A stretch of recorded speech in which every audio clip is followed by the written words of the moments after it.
Notre cerveau, programmé pour nous protéger, crée cette alerte interne pour nous empêcher de prendre des risques qu'il interprète comme dangereux. Cependant, cette protection peut devenir une prison invisible, une barrière qui nous empêche d'évoluer, d'explorer notre potentiel. De plus, l'environnement dans lequel nous vivons, les personnes qui nous entourent et les expériences passées nourrissent cette voix interne. Des commentaires destructeurs, des critiques constantes et des comparaisons injustes laissent des cicatrices profondes sur notre estime de soi, créant un schéma de doute qui résonne inlassablement dans notre esprit.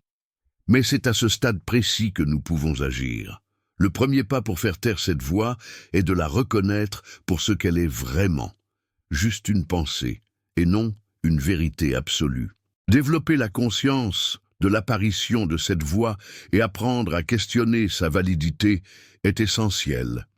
Souvent, en regardant avec plus de calme, nous réalisons que ces doutes n'ont pas de fondement réel, mais sont le fruit de la peur ou d'anciennes expériences qui ne doivent plus nous limiter. En vous demandant s'il existe des preuves concrètes que vous n'en êtes pas capable, vous commencez à affaiblir cette voix interne. La transformation se produit également lorsque nous remplaçons le « je ne peux pas » par des phrases positives qui renforcent la confiance en soi. Se dire « je peux apprendre, je suis capable, je vais donner le meilleur de moi-même » crée un nouveau récit mental. La répétition de ces affirmations renforce le courage et modifie progressivement la manière dont vous vous percevez. C'est comme planter une graine qui, au fil du temps, grandit et devient un arbre robuste, capable de résister au vent du doute et de la peur.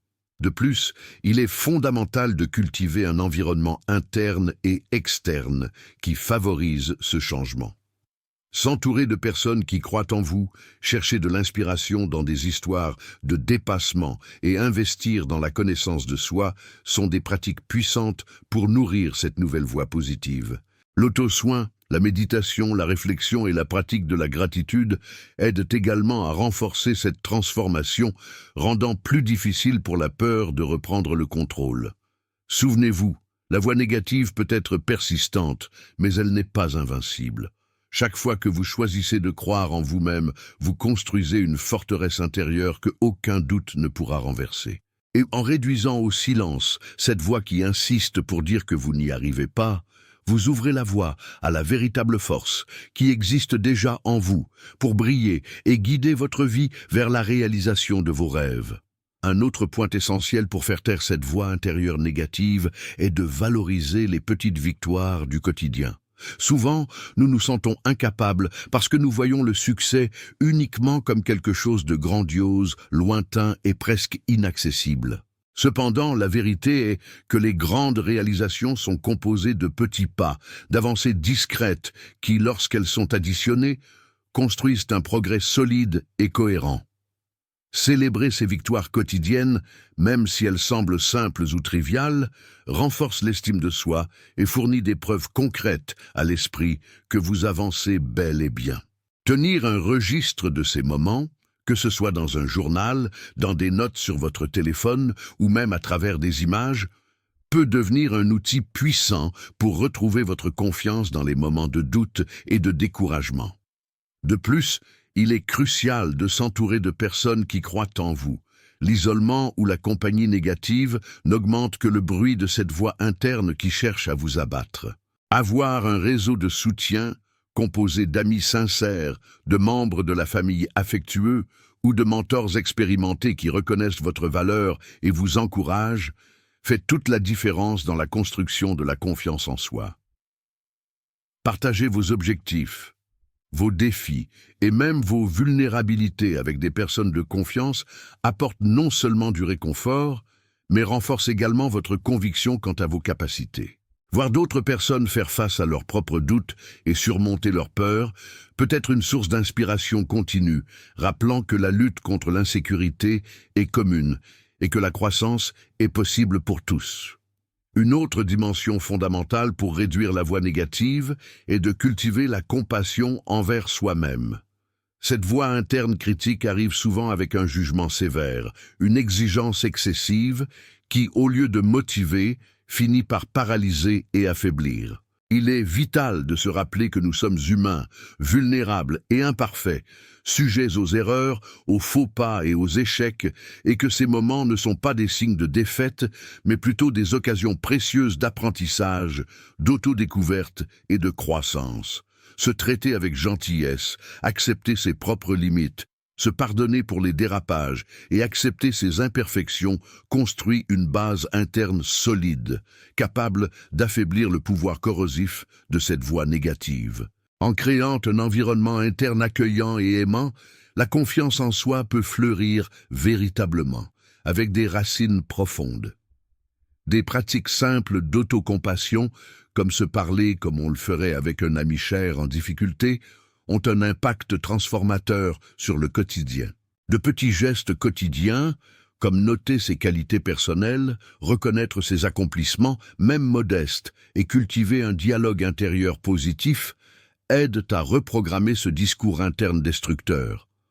De plus, comprendre que l'autocompassion n'est pas une faiblesse, mais un acte de courage, constitue un pas crucial pour déconstruire le cycle de l'autocritique implacable.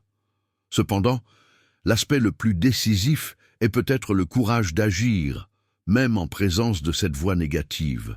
Le courage ne signifie pas l'absence de peur, mais le choix conscient d'avancer malgré elle.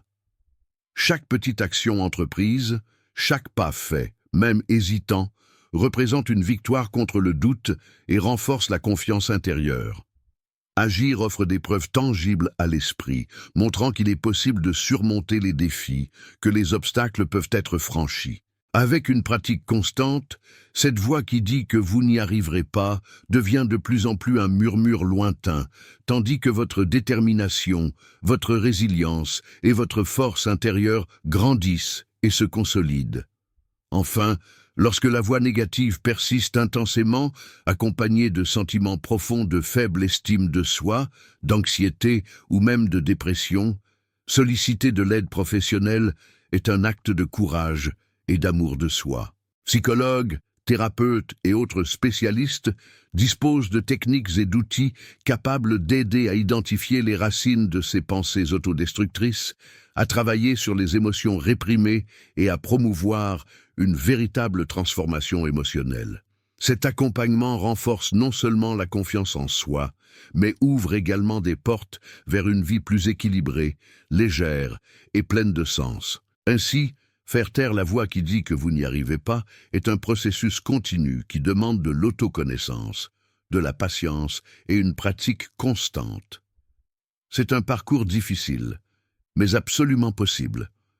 En vous existe une immense force, capable de transformer les doutes en certitude, la peur en action et les limites en opportunités. Commencez dès aujourd'hui, un pas à la fois, et permettez à votre voix intérieure de devenir celle qui dit « Je peux, je suis capable, je vais y arriver ». Nous avons tous déjà entendu, à un moment ou à un autre de notre vie, cette voix intérieure négative qui insiste pour dire « Vous n'y arriverez pas ». Cette voix, souvent chuchotée dans les moments de silence ou résonnant lors des instants d'insécurité et de doute, a le pouvoir de nous paralyser face à des défis qui semblent plus grands que notre force. Elle mine notre confiance, éteint l'éclat de notre enthousiasme et nous éloigne des rêves que nous chérissons tant. Cependant, il est essentiel de comprendre que cette voix, bien qu'elle paraisse si réelle et écrasante, ne définit pas qui nous sommes.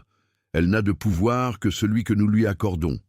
Et ce qu'il y a de plus important, cette voix peut être réduite au silence. Ce message négatif ne surgit pas par hasard. Il est, le plus souvent, le fruit de la peur d'échouer, de souffrir, d'être rejeté ou de ne pas répondre aux attentes.